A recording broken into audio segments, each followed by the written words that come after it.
Dahil sa matinding pagbaha dulot ng walang tigil na pag-ulan mula sa habagat, umabot na sa mahigit 70 individual ang nailigtas ng mga tauhan ng QCDRRMO sa barangay Tatalon sa Quezon City.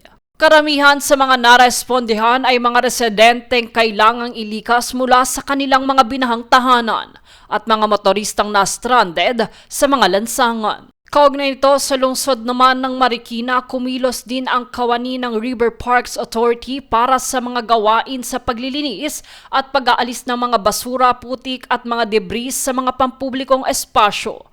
Ito ay alinsunod sa direktiba ni Mayor Man Teodoro at tuloy-tuloy ang clearing operations upang agad na maibalik sa malinis, maayos at ligtas na kondisyon ang nasabing lungsod. Habang nagsagawa rin ng agarang cleanup operations ang MMDA Metro Parkways Clearing Group sa northbound sidewalk ng EDSA Q-Mark sa Camyas matapos kumalat ang mga basura mula sa isang bumagsak na garbage truck. Umabot sa 7 sako ng basura ang nakolekta sa naturang operasyon upang matiyak ang maayos na pagdaan ng mga pedestrian. Samantala, nagsagawa din ng response operations at pagbabantay ng mga unit ng Bureau of Fire Protection sa Mandaluyong, Caloocan, Batangas at Zamboanga, Sibugay.